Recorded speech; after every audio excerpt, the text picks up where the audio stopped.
Welcome to Detonation Point. I'm your host, Matt O'Neill. I was with the U.S. Secret Service for 25 years and retired as the Deputy Special Agent in charge of the Cyber Operations part of the Criminal Investigative Division. In Detonation Point, I'm going inside the fight against cybercrime, hearing directly from defenders in government, infrastructure, and enterprise who are racing to stay ahead, because cybercrime isn't slowing down, and neither can we. Welcome to Detonation Point, presented by Elastio. Welcome back to another episode of Detonation Point presented by Elastio. This week we have Ronnie Tokazowski, Ronnie T, with us. I met Ronnie back in 2017, 2018 when we started our Global Operations Center, and we were focusing on business email compromises. And when I started asking people, who do I talk to help, everyone said, Ronnie T, you got to reach out to Ronnie T. And I remember the first person who mentioned that was Brian Krebs. And he's like, Ronnie T's the man. So let's start there. Let's start back in 2017, and you were on the front lines of battling business email compromises. Can you kind of just lay out the landscape of what the type of fraud, what was going on back in those days, and what you were doing? Oh, absolutely. Absolutely. So I actually have a little thing here. So to lay out what the fraud was like, was like a dumpster fire. So those who are watching the video will see that it was a dumpster fire of a hot mess. Those who are listening to audio, let the record show that I'm holding up a dumpster fire. But to help lay the groundwork and kind of some of the things that were going on at that time when it came to business email compromise as an industry, we were starting to understand how it worked. So I started learning what business email compromise was back in 2015. And just to do a quick definition of terms here, a lot of people know BEC as the type of email where someone says, hey, are you in the office? I need you to do this urgent wire transfer for me. They'll pretend to be the CEO, CFO, and then they will wire and send money. On the cuff, it's a very simple social engineering scam with how it plays out, but there's a lot of other crimes that are related to that. So in 2015, that was kind of where I became aware of that crime to understand what it was and how it worked. So fast forward to 2017 and to now, business email compromise was the number one crime probably for about 7 or 8 years in a row. Every year, it was like $3 billion lost, $3 billion lost, $3 billion lost. And it peaked every single FBI chart as reported by IC3. Interesting thing was that when you looked at the number of losses versus the amount of content that was created around that time, so like blog posts, articles, or just general awareness around the crime was working, it was actually inverse. So you had a lot of people who were talking about, hey, here is this really hot ransomware, or here's this really interesting malware sample that targets 0.01%. But when you go and look at business email compromise that was responsible for billions of losses every single year, and not just like some marketing number, but actual concrete numbers, it was very underreported. So the scale was very tipped in a completely different direction than what the largest crime that for 7 years in a row was happening. And how frustrated were you to see the federal government's efforts to try to combat this type of fraud? So this was probably the peak of one of the times in my career, and I'm surprised I got back to talk. So there was one year I was invited to an FBI conference, and when I looked at the material that was at the conference, I specifically remember counting, it was like 70 or 80 different talks that were being given. So you would think number one crime, but this year was like 5 years in a row where it was a number one crime. You would think proportionally, big crime, lots of people talking about it. And specific to that, and looking through the conversations, there was only 2 presentations. There was one 60-minute slot and then one 5-minute fire talk. Fire talk was given by yours truly. And to give you an idea of how frustrating it was, I literally cussed a room full of FBI agents out. I'm like, we have people dying here. We have people that are being underreported. We have a ton of scams going on. This is the number one cybercrime 5 years in a row by your numbers. Why are we not doing more to combat this? So it was extremely frustrating, and it just caused a lot of turmoil just personally on that, because again, it was the number one crime for so long. And it's like, where's our help? Where's our FBI coming? Where's people coming out to help us out on that? When you say people are dying, can you kind of walk the listeners through what you mean? Oh, yeah, absolutely. Absolutely. So when it comes to tracking business email compromise, there are several aspects that a lot of people are not aware of. So first and foremost, you have people in Nigeria who are carrying these attacks out. For some of those people who are carrying them out, there is a blending of a spiritual aspect that plays along with this. So for example, some of the actors on the ground believe that they can do different types of voodoo rituals in order to gain special powers to become better scammers.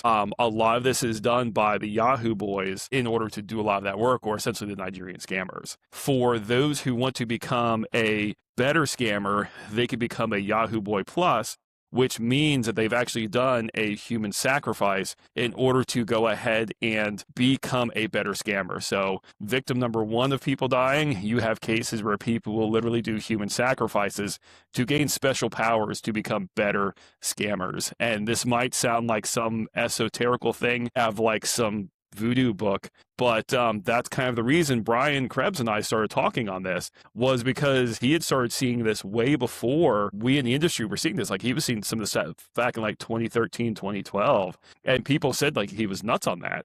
But there are publicly documented cases on this. There are different posts that walk through this. There is a group called Mothers for Yahoo Boys, who are literally the mothers of the scammers who are doing that. The second phenomenon that we're seeing is when people become victimized, they become very emotionally distressed, very depressed, and we have a lot of people who have taken their lives as a result of this. I specifically remember one case that we were working where the son had the father who had passed away, and who the father passed away from suicide, only to go through his materials and realize that he was a romance scam victim.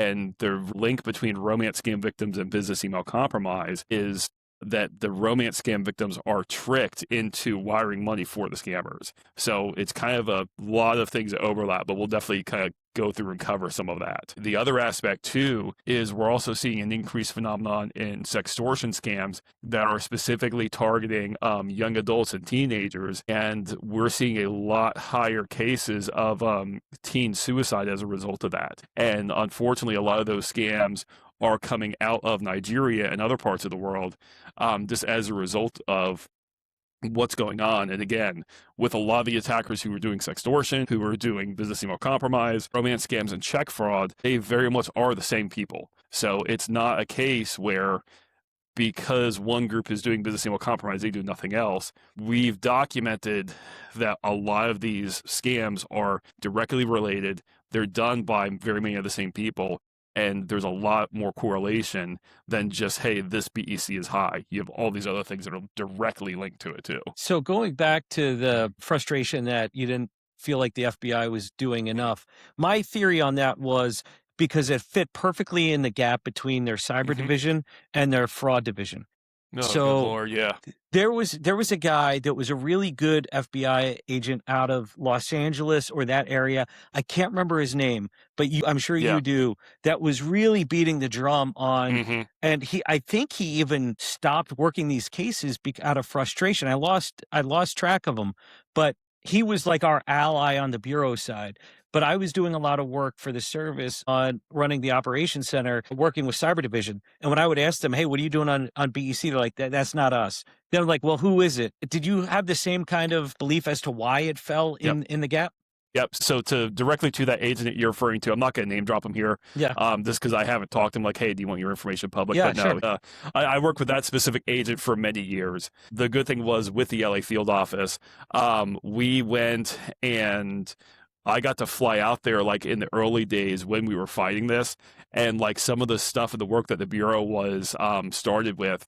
Initially started with like us and 20 agents sitting in a room kind of spitballing, hey, what can we do to get ahead of this? And that agent very much was beating the drum, raising awareness, working on the cases to get ahead of them, and doing everything that he could to help people out on that. So yeah, like I said, I'm not going to name drop him, but he very much knows who he is on that and everything. To answer your question on the frustrations around where the stuff gets caught in the gaps, there's actually a couple gaps where this gets caught. So first and foremost you have to look at which field office has a case. And some field offices are better at doing white-collar crime. Some field offices are better at doing cybercrime. So specific with business email compromise, romance scams, and different things like this, the cases get caught in the fold between there. So because you have money that was wired to a bank account, that might be considered white-collar because you have a larger confraternity that's involved with it.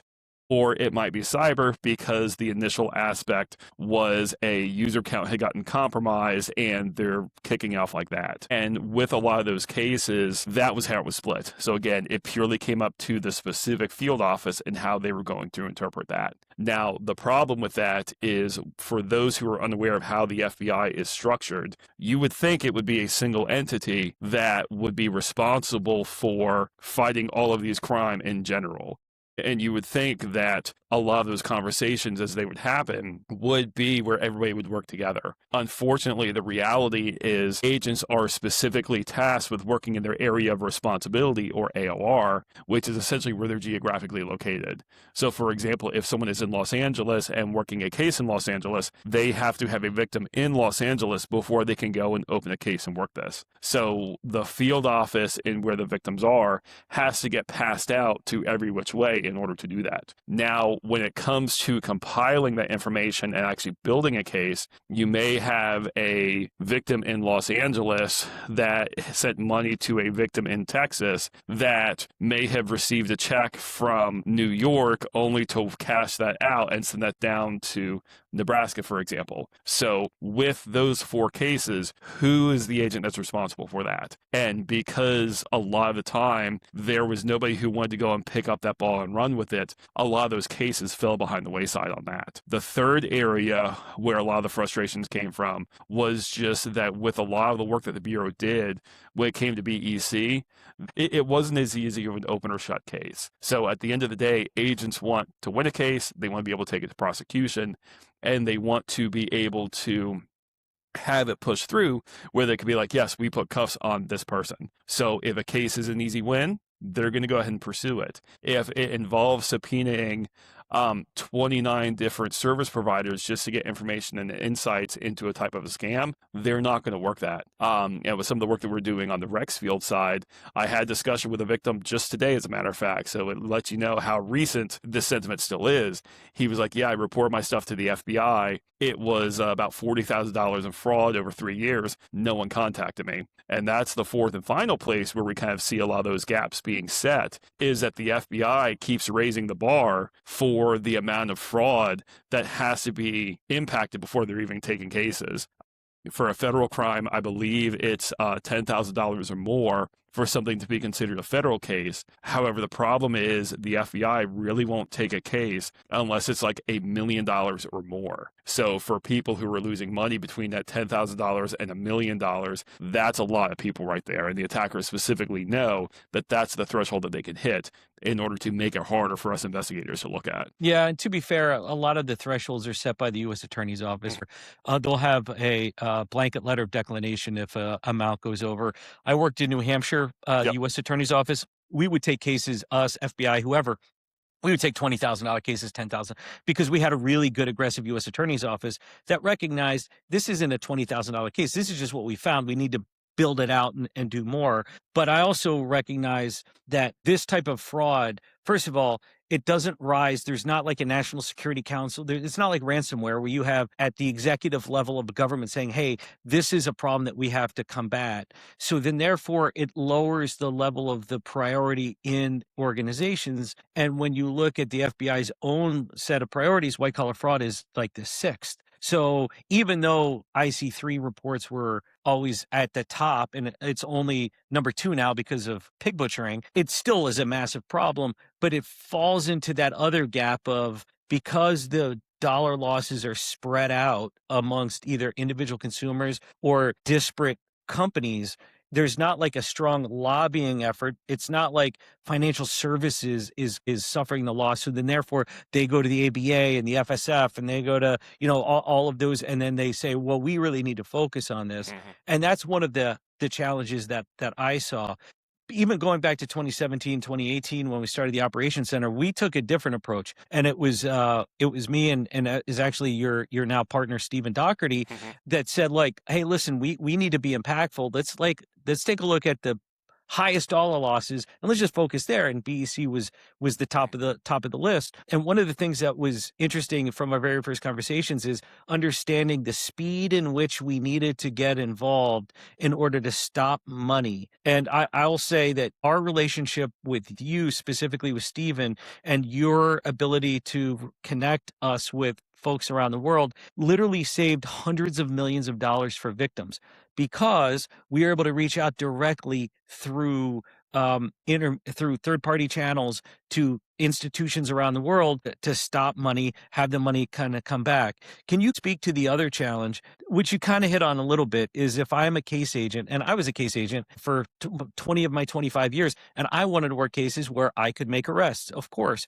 And if you told me I was going to open up a case in which my bad actor is located in a part of the world that was unlikely to be extradited, or that I'd have unlikely success of winning, I would have still opened those up, because the way I worked is if I looked at like a pie chart of my cases, I would have like 25% of those cases. Those are like flyer lies, man. Like I'm going to try to look at these, but I need to get wins around the board because I need to be able to have the time to work those other cases. But a lot of people don't operate that way. A lot of people operate in different ways. Like I'm just going to play the hits. I'm only going to go after what I could get. But can you kind of speak to the challenge of the transnational nature of money flows and how that created the additional challenges for both law enforcement and private sector to try to combat BECs? Oh yeah, absolutely. And first and foremost, there was a reason I worked with you guys, because it was something where y'all understood the scale at which the stuff was operating at. Y'all had the ability to fight this at a much wider purview and everything. Like that's very much why I worked with Stephen, why I worked with you, why I worked directly with the Secret Service on that. So with what y'all built, very much hats off to you guys on that. So y'all did a really good job on that. Y'all helped save a lot of stuff. Can you repeat the question? I forget what it was. No. Sorry. I appreciate that, and checks in the mail for the kudos. But that was and make sure you keep that edit in there, just so people know it's real. So it was more about the way in which money was moving internationally and how much of a challenge that was as well. But all of the crime types, but specifically in BEC. Yeah. So specific to the international content of that, from a bank's perspective, when they see money moving, that's pretty much it. They just see money moving from this digital number of a bank account over to that digital number of a bank account. So there's very little context to explain what specifically is going on. So where we tried to hit and help the banks out in that regard was we tried to provide that extra context to say, hey, we have information intelligence that ties back to this specific domestic wire that now links back to this type of scam. When money started going internationally, it became very difficult, because when working with international banks, it really didn't have that, I don't want to say foresight, but they really didn't have the ability or the awareness to say, hey, there's these external parties who are collaborating and working with these banks and these institutions. In addition to that, you've also got the case where attackers specifically know countries that are friendly or not friendly in working with United States law enforcement, and they will intentionally pick countries that make investigation that much harder. So when you're working with somebody where the State Department says this country is considered an adversary of the United States, but you have money from a scam victim here that's being wired, because of that stigma and because of that socialization that the State Department has put out, that country is not going to want to work with us. So when money went internationally, it really, really depended on where it went and who we were able to talk to. The good thing is we had colleagues who were not in the United States, so we were able to lean on those trusted relationships and bypass that mental stigma, if you will, to know that, hey, this domestic wire that's coming from the United States that went down to Mexico as part of a car purchase scam and then ended up in Germany, then in China, we were able to work with parties and colleagues who were also fighting the same crime too, and kind of understood that bigger picture, if you will. And through that, we were able to make a lot of impact and headway to understanding and hurting the scammers. And then the other sort of choke point is, even if you got to the financial institution in, say, Mexico, Hong Kong, or Turkey, wherever, how hard is it to get the money back? It's difficult because, again, you're now dealing with banks that have different international laws and how money is going to be sent back or forth. So it was seriously a 50-50 crapshoot, and like you could roll the dice on a Thursday and figure if you're getting a hamburger or not by Friday to understand whether you would be getting money back or not. And in addition to that, a lot of times you would usually need law enforcement to say, hey, that money in that account there, that's tied to fraud, here's this victim here. But because law enforcement here doesn't necessarily have jurisdiction to work with another bank in that regard, it really gets very, very muddy, very murky really quick. Yeah, sure does. And this is in the good old days before cryptocurrency was widely adopted as a means to move money. How much did that change the game for us, the good guys, from your perspective? So specific to banks in the United States, I'm just going to keep this scoped to the United States in general, just because that's where I'm located. That's where I've done a lot of my fighting and stuff. Banks in the United States have what are called KYC laws, or know your customer. And what that means is if you're a customer with a bank, they have to have your identity. They have to have your phone number, different information about you, just to know who you are. Because if you're their customer, they're not going to go and let somebody who has no information open the bank account and just start throwing money in there. Like, that's very much a red flag and not a liability that your bank would want to take on. So specific to U.S. financial institutions, KYC laws were very, very important. For cryptocurrency and other digital assets, that is a non-centralized asset. And what that means is that for a lot of cryptocurrencies, you don't have a specific government, law, or entity who governs that. All information is essentially out there in the ether on the blockchain. So you don't necessarily have those same laws protecting and governing that. In that regard, anybody can go and make that a crypto wallet. You can randomly generate them, and you can have change where money can be moved through to make analysis much more difficult, and that's just normal. So when cryptocurrency came on board and the attackers started using that, those KYC laws made it very, very difficult for us to actually do a lot of work. Now, if you're a US-based crypto exchange, yes, there is some elements of the KYC laws where they can go and pull some assets back, but asset recovery with cryptocurrency works very different than what it did back when working with the banks, for example. So another example is if you went and wired 2 Bitcoin back in 2009, okay, you bought a pizza from Domino's. If you wired 2 Bitcoin today, that's now going to be worth $150,000. So then when it comes to losses, did the person lose 2 Bitcoin, or did they lose the price of a pizza? So now that's another thing that goes into trying to figure out losses, is that your losses aren't exactly like $20, $30. It's a lot more variables that are at play here. Which was frustrating and difficult when I ran the asset forfeiture branch, because when we would seize digital assets, whether it was Bitcoin, Ethereum, whatever, I would get calls from victims that would complain because of changing the dollar or the value of those Bitcoin, and they'd be like, "Oh, well, you seized $2 million worth of Bitcoin." I'm like, "No, I didn't. I seized 15 Bitcoin," and that makes it even more difficult, because how do I liquidate it and get it back to a victim? And if I seized 2 Bitcoin and it was worth $30,000 and now it's worth $100,000, are they getting $100,000? Or are they getting $30,000? The answer is it depends. It depends on how it was seized, what it was when it was seized, all of those different things. It just has made life a lot more difficult for law enforcement in order to make victims whole. From your perspective, how much do you think cryptocurrency played in the boom of ransomware? So specific to the boom of ransomware, a lot of the reason we saw such higher numbers on that was because ransomware attackers wanted to hide who they were, where they were coming from, and make it that much more anonymous. So again, kind of going back to that KYC law, in where you can go and know who your customer is at a bank, a ransomware attacker is not going to go and create a synthetic identification to go and apply it at a bank. They're going to go and roll an anonymous crypto account. They're going to have money wired there so that it's much harder to see and detect where that is. And in addition to that, you have different things like Bitcoin tumblers that make it harder to detect where the money is actually going. So with that, it became a lot easier for your ransomware attackers to fly under the radar and be able to receive that money and receive that payment without fully saying where they were or who they were from. Yeah, and it was always my perspective that if I'm a U.S. institution and I'm hit with a where sort of attack, I'm not wiring money from JP Morgan Chase to a bank in Moscow.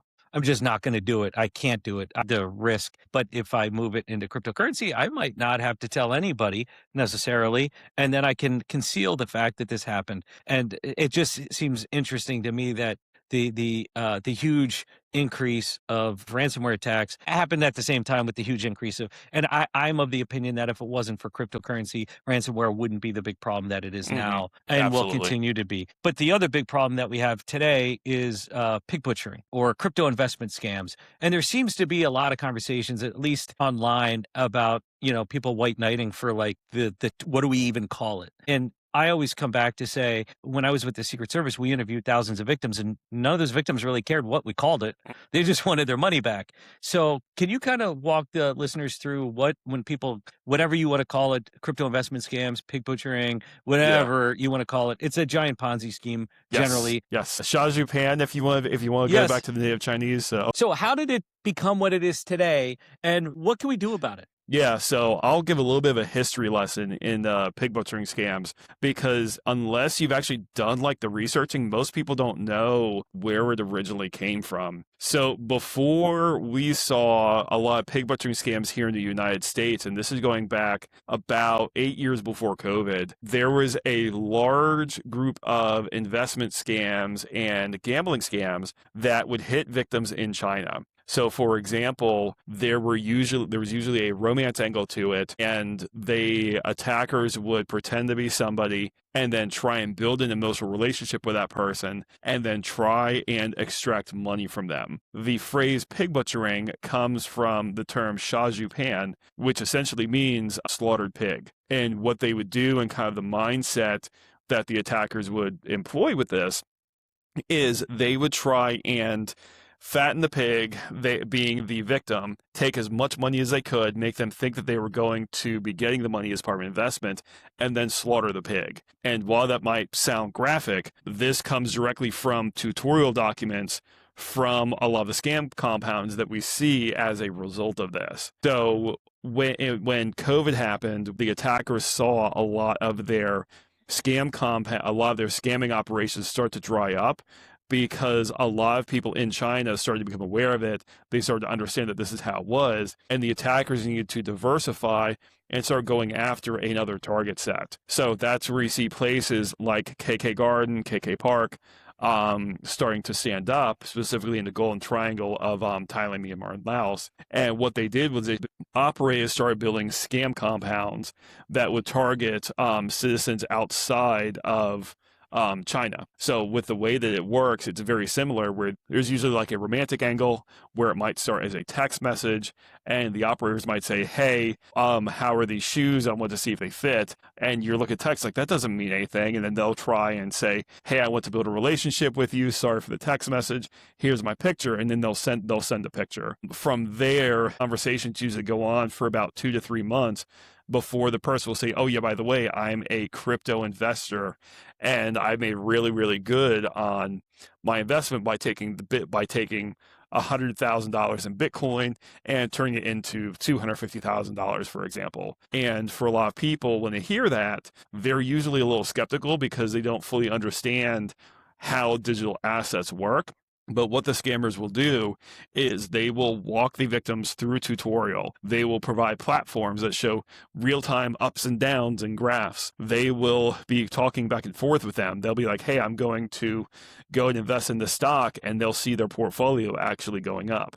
And in addition to that, a lot of victims will also receive checks back from the scammer to kind of help say, hey, this is actually an investment worth going for. I spoke with one victim today, as a matter of fact, who had received a check for $100,000, and it was a real check, a real money order that cashed successfully, and there was no red flags on it.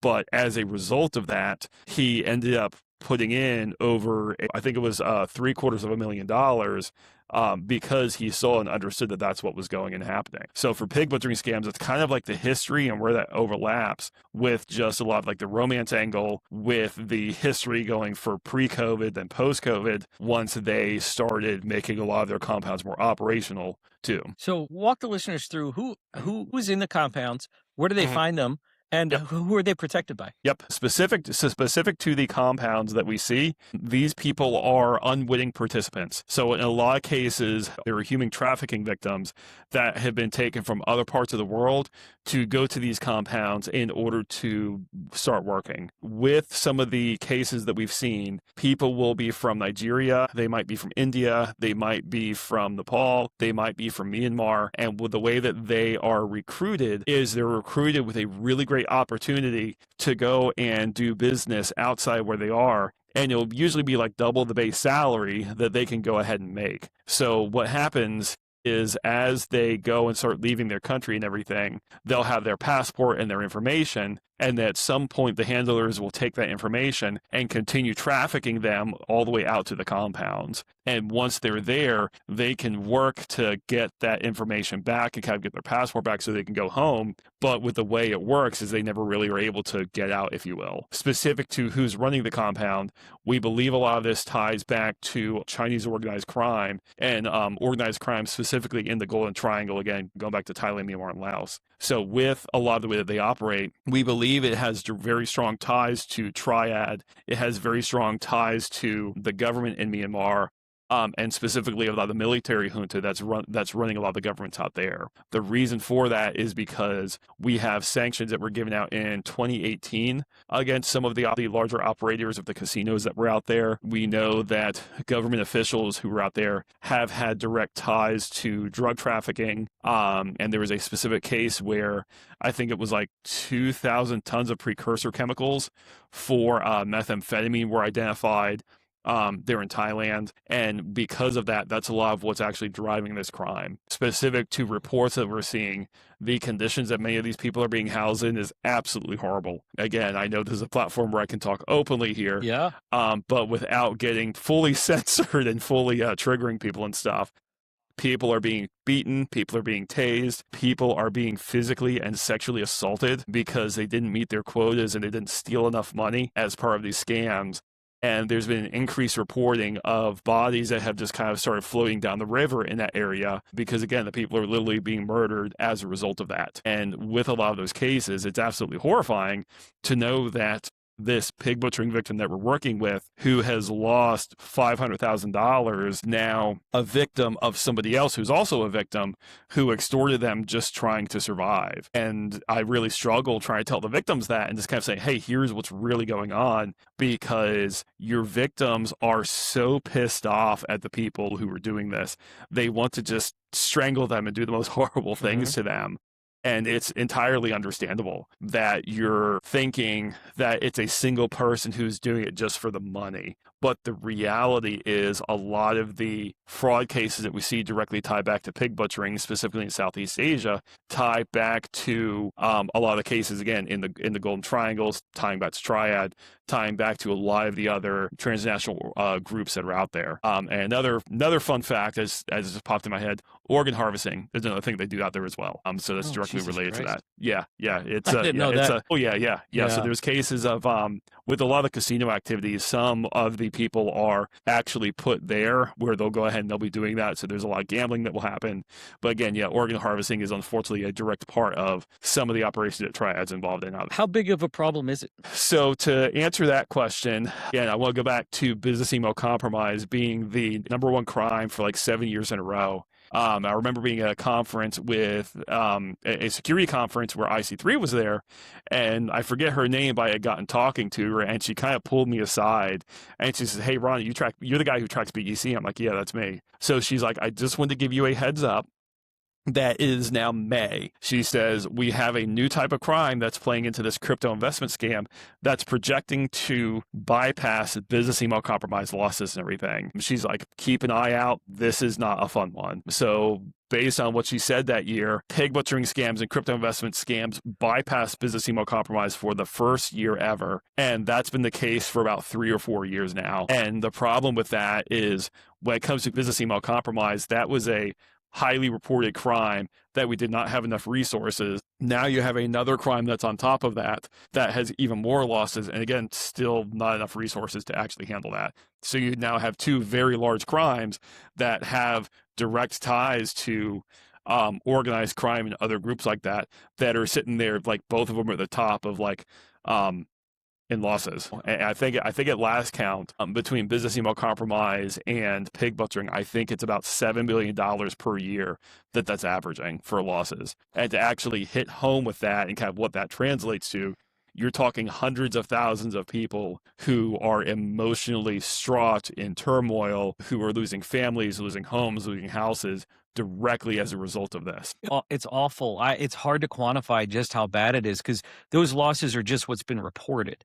And so, if we just say we only think 20% of people are actually reporting it, because the problem is they don't know who to report it to because we don't have a national single reporting structure. Yep. And the IC3 website is outdated and isn't intuitive for this type of crime. The losses are in the billions and billions of dollars. There's a couple things that make it hard, I think, for pig butchering. The first is there's a lot of double victimization of the victim where they're like, you did what? Like, we're in a BEC, if it's an invoice or it's a CEO, like somebody's getting duped and it's not authorized. It's not push payment to some degree. But in this, it's social engineering over a period of time in order to get somebody to send money. So that's the first part where it's trying to get people interested in work in these cases where the victims were social engineered. The second part is, and this is where I found it difficult when I was running the operations center for the Secret Service, is what can I do about it? Where if the scam compounds are operating in Southeast Asia, Laos, Myanmar, Cambodia, the Golden Triangle, and I have victims in the United States. The money's outside of the United States. Those countries are not cooperative with the United States. I'm of the belief that this isn't a law enforcement problem to solve. This is an executive level, State Department level problem to solve, because even if Director Patel, Director Curran, they put every single FBI Secret Service agent on it, what are they going to accomplish, right? Yep. Is there something that I'm missing in that? No, you're not.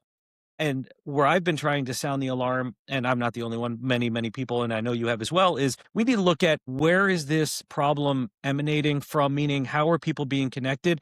And it's social media, telcos, and we need to start holding them much more accountable, specifically Meta. Specific to that, I 100% agree with you in that we need people from the top up kind of looking at this. And a lot of the reason for that is when you have the United States and when they pick an interest that they're going after, a lot of the things that you hear that this is a national security risk. So what we have right now is we have organized drug traffickers who are now doing human trafficking that is directly attacking United States citizens, that is directly causing harm to them, and that's directly hurting the financial institutions and the financial backing to the United States interests. Like, I don't know what else would consider like a national security interest other than that. When you look at business email compromise, it's a similar story in the fact that you have so many losses that have been taken, it's causing the impact. We are seeing some of the government becoming aware of fraud.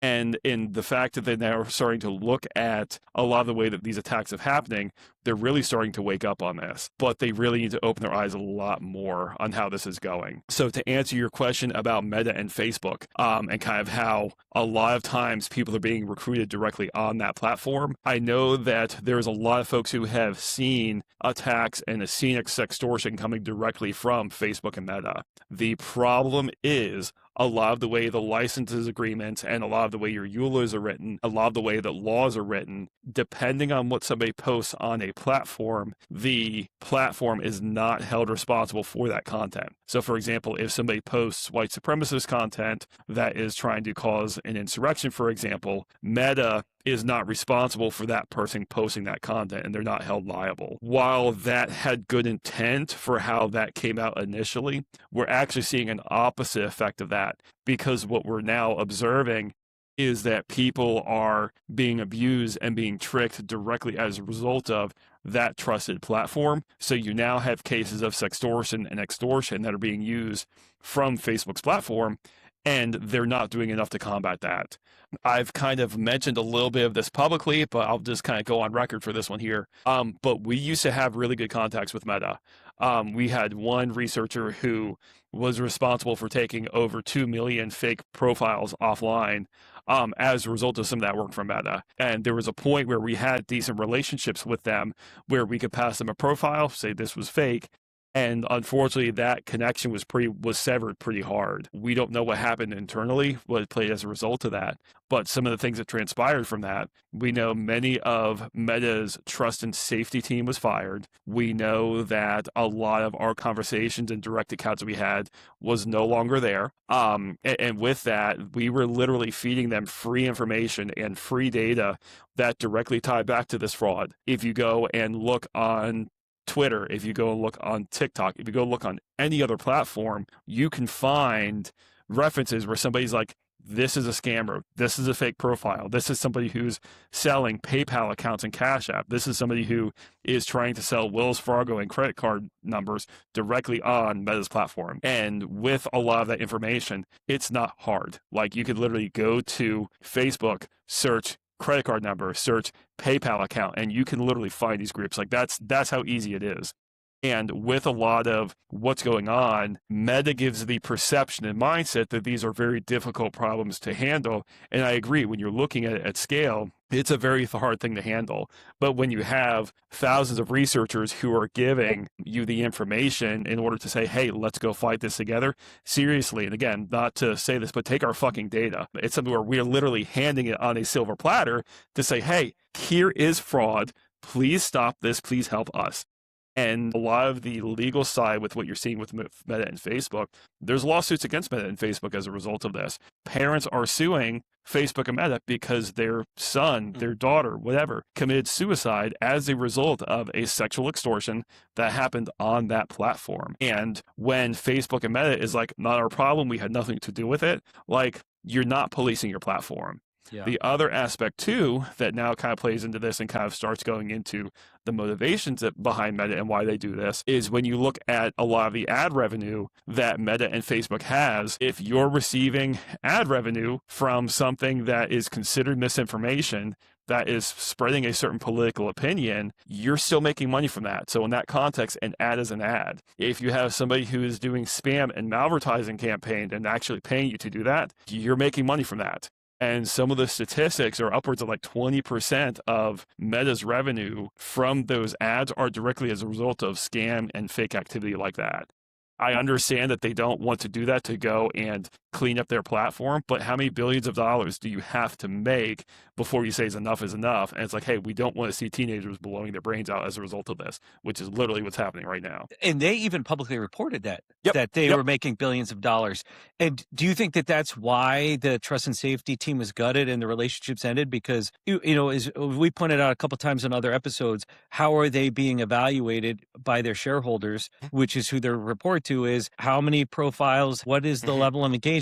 So if you wipe out millions of them, that's going to have a consequence that they're not interested in having. Do you think that that's what really played into it, is the dollars and cents? I think it's a very simple thing. If you don't have people to look at the data, and if you don't have somebody who can draw those conclusions, you can't answer that question. So if you don't have a trust and safety team to say this is an issue, you can be like, hey, we don't know what's going on, and you can legally put your hands up. That's what I really feel like is going on here, is that they're trying to remove their liability to say, hey, we don't have the data, we don't know what's going on, we can't point to this, and it's not a problem. So now you as the user have this really great thing where you can police your own content. You can now add this review. You can now say this is an inauthentic value per se, and then you can go ahead and do that. So with that, that responsibility is being pushed away from Meta and back onto the user who has no idea what's going on or understand that larger scope of things. So it's an interesting point. I never really thought about it. It's just basically willful blindness. Yep. Right. Interesting. So one of the things that I've always loved about you, Ronnie, is you're one of the most empathetic people I've ever come across. It's a blessing and a curse. Yes. So I'm interested in a couple things. One is in dealing with victims of BECs and victims of pig butchering. Do they react the same? Are they going through the same emotional toll? And what is the emotional impact of these type of financial crimes? So the emotional impact for one victim for another, it can be very different. So on the cuff, I've seen victims who have lost $1 million and they're like, well, that's fine. I can survive that. I've seen people who have been so emotionally distraught over losing $40,000.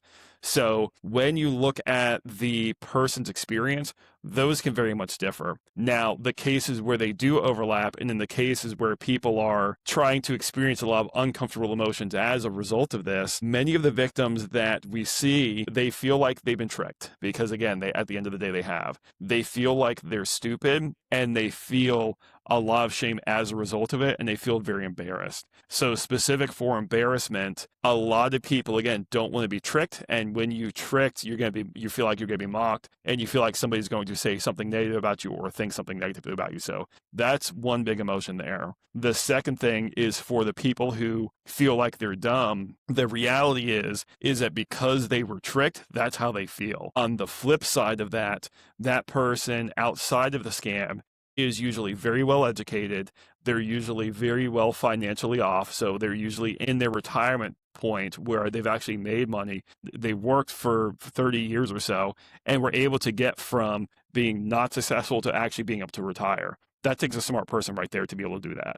And that's just kind of the sentiments that they will go and show. Now, what the experience that a lot of people don't really account for is both what happens in the body, what happens in the nervous system, and just kind of what goes on there in their head and kind of just what goes on consciously. So again, I've researched this for several years. I've worked with many victims on this. So what I'm saying is that's kind of the angle in the background where this is coming from. So first and foremost, there's a book called The Body Keeps a Score that walks through how trauma manifests in our body. So for example, if you have a very uncomfortable situation, you can go ahead and become anxious and worked up, and we will actually carry that in our bodies. So for a lot of the victims, because of those very heavy emotions, that shame, they don't know how to fully move through that. In addition to that, because of that experience, they can be in a very emotionally distraught state for years as a result of this. And what happens is kind of working backwards from there, they also have trouble differentiating like one part of reality from another. So for example, to the victim who has sent the money, who's been in that relationship and had all of those conversations, they 100% believe what they did was real. To the outside observer, outside their body, the person who is working with them knows it's a scam. They understand that that's what's going on, and they're trying to move that person out of that scam. So with those two versions of reality at hand, when you see somebody with law enforcement come in and kind of work with them, they will be very abrasive and just be like, well, you just need to get out of it and stop. And they don't account for the aspects of the body and the nervous system that directly played into that. And for many of the victims, their body will be in a higher state of stress, and they will be operating from the fight or flight response. And the interesting with that is when your body is triggered and activated like that, the front part of your brain or your prefrontal cortex that's responsible for a lot of your emotional reaction and reasoning actually shuts offline. So when you have somebody who is in this state of stress, they will stay in it because they truly cannot hear you. Like they truly cannot understand that, hey, this is what's going on. So the biggest point that I see with a lot of people is, number one, you have to actually get them calmed down and actually down regulate their bodies even before you try and have a conversation with them. And again, like, I know you've worked with tons of victims, and you'll probably have seen this yourself, where the people that you're working with are so stressed, so anxious, so worked up, so paranoid, they don't know their right from their left, because they're like, I got taken advantage of. I have no idea where to turn to. And now this person in law enforcement is being a jerk to me. And I now feel dumb on this. So again, with those two cases of reality, a lot of what I have to do is I have to actually walk people through that experience to kind of help link those two together, to be like, okay, here's how your body's feeling, here's how it's reacting. Now that you've had this bad experience, this is why you're resisting feeling this, and kind of coming back to that term where you weren't loved, that person took advantage of you, you're now hundreds of thousands of dollars in debt, and you've now lost your house, your husband, and your spouse, and you're now facing bankruptcy. A lot of people would rather live the reality that, no, this person loves me and I'm actually going to be getting that money, than accept this alternative perspective that, hey, this is what actually happened. And that's a lot of the reason that you see many victims being resistant to trying to get out of it, is because the body is actually protecting itself like that. Not just, oh, hey, I want this to feel good, but it's actually a physiological response. And again, Russell Vanderholt, who in the BEC score walks through that phenomenon, where trauma victims will stay in that trauma because they're more used to that than accepting a different reality. Because again, when that gets wired to the nervous system and inside the body, the organs, a lot of fascia tissue, it's hard to actually work through that to come to terms with that uncomfortableness in the body, if you will. And it's something that I think that we overlook in law enforcement as well, because we're not trained on that. And so, and if you're not naturally empathetic, you're not gonna pick up on those context clues. But the other part of it is, we need to get better at that, because we need better information, and we need to get more collaboration with victims, instead of just saying, oh yeah, like, just the facts, ma'am, just give me the because a lot of times what we found, and I learned this nearly the very first case I ever worked back in 1999, it was an identity theft case where this older couple got a guy named Vincent Whiteley, who'd been arrested hundreds of times in Connecticut, stole their identity. The woman told me, and I was 24 years old, bright out of the academy. She's like, I feel like I was raped. And just, you could tell, like, the emotional, like, this was devastating to them, because they were older, to your point. They lost a ton of money, and they didn't know where to turn. And that's always stuck with me, because I've always approached it that from that point forward, all of the victims that I dealt with were probably going through something similar. I didn't have any idea of, like, why physiologically, like you did. I just kind of picked up on it really quickly and tried to be empathetic as much as possible, because for me, that helped me with my job, and not just for them, but also if I have to report back, I got to get as much information as I can. And if I can't get on their wavelength, then I'm not going to do my job as good as I could. So have you seen any progress at all in the law enforcement community about how to deal with victims? Yeah. So first and foremost, I wanted to point to one thing you specifically said. So there was some research that came out of Australia. I forget her name off the top of my head, but what she did was she actually looked at romance scam victims, and she did a study of about 10,000 different romance victims out of Australia. And what they did was they did a comparison of those who had been raped and sexually assaulted versus those who were hit with a scam. And going back to the experience that is in somebody's body as a result of this, what they found is there is a 1-to-1 correlation in there. So people who had experienced some sort of trauma as a result of, like, losing their money, the correlations physiologically of how it manifests were directly the same for a rape victim. I've also had the case where many people have said that during the experience, it actually felt like it was psychological rape. Yeah. And again, it's something where when you don't have that control, when you don't fully know what's going on, it puts you in a state of confusion. It puts you in a state of heightened level of awareness where you're trying to just look around to see what's happening in order to understand that. And with that, that's where you see a lot of victims who become very hypervigilant. And in fact, like they become very anxious and paranoid. Like I had another victim who was so paranoid after the scam that they were in. They thought anybody who was driving in the opposite lane with one headlight was part of the scam operation. So that's kind of what we've seen as a result of that. To answer your question, is law enforcement getting better with this? No. No, I don't think so. Yeah. I mean, yeah, I'm not going to sugarcoat it. It's like, Yeah. again, every single victim I speak with, they're like, I spoke with the FBI. They treated me like crap. They didn't hear anything I was saying. The agent made me feel horrible. I went ahead and reported this to IC3. I haven't heard back from anything. Like, I've been hearing this for the entire time I've been working these cases. So we might be getting a little better. But the reality is that for many practitioners, for many law enforcement, there is no trauma-informed training to actually explain how to deal with victims. So for you, you got exposed to it very early on, which is great, and you started seeing that and kind of approaching it from that victim. But so many agents I work with and so many agents I see very much approach it from the perspective of, oh, give me the facts. Tell me what this is. There is no emotion that relates back to it. A lot of that also comes back to their upbringing. Again, I could go down a whole psychological rant on that. But again, that's the biggest thing, is a lot of people aren't dipping into other fields of study to realize that, hey, this phenomenon that we're seeing with these scam victims who are now being tricked and abused, you have elements of psychology, you have elements of meditation that play into this, you have elements of trauma and other forms of therapy that directly relate back to that. And when you start looking at the nervous system and directly from the consciousness perspective, there's a whole other perspective that most people aren't accounting for on that. So like when somebody is sitting there and they're like ruminating and saying, hey, I have this person who I need to get this money to, I need to go ahead and do this and do this, they don't even see like the fact that they're giving money to this person as them giving money. They see it as a perspective of that person gave them permission and that person needed the money.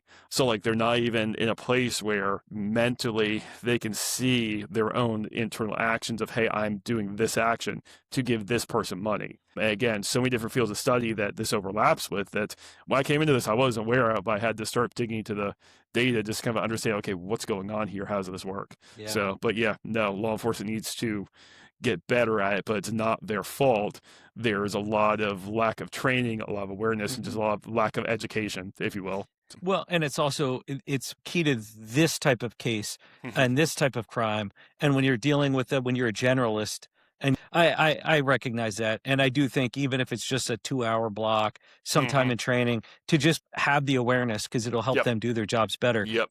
And you mentioned earlier that you were talking to victims earlier today. Tell the listeners what Rexxfield is, what it does, and what are you specifically doing? Yep. So specific to Rexxfield, we are a investigation firm that's been operating for the last 18 years. Myself and Stephen Doherty, who is also an Eagles fan, and you've had him here on several times.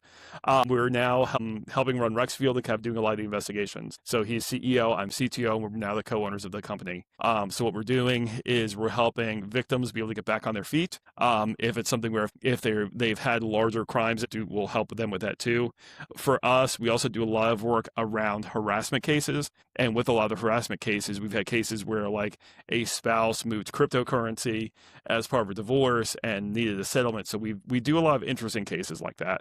And that's kind of one thing that I'm involved with. The second thing is I also have anti-scam.education, where talking about a lot of the ways that there is that people need training. I actually got to a point where I'm like, you know what, I'm just going to write the training myself. So I wrote about a 2.5-hour training course that people can go and learn and buy and check out. And again, it very much reflects on a lot of those aspects that like, hey, here's the body, here's the nervous system, here's a different approach to how to help victims out of that, and kind of going from the bottom up as opposed to the top down. I mean, that's one of the big things I see is so many people will go from, hey, you know this thing, so because you don't know this thing, that makes you wrong, but you actually have to work from the body first to get calmed down, then go from the knowledge. I also do a lot of work with a nonprofit called Intelligence for Good, where we're also helping scam victims over there. And most of that tends to be pro bono work, but they're also in the process of making it easier to ingest data and be able to get that information back to the financial institution so they can actually fight crime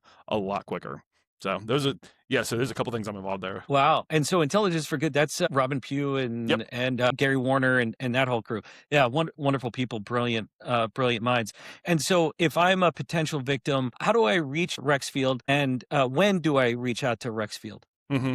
So I would say if you're looking to reach out to Rexxfield, again, we very much work directly with victims. So we take them on a case by case basis. If you've had losses, if you have money that's been stolen, if you were a BEC victim that had $135,000 wired out, we can work with you to try and see if that's a case that we could take. We recently had a really big win where Steve was actually able to get $135,000 recovered. That's not fully flushed out or public yet, but we're going to be talking about that here in the next couple of weeks or so.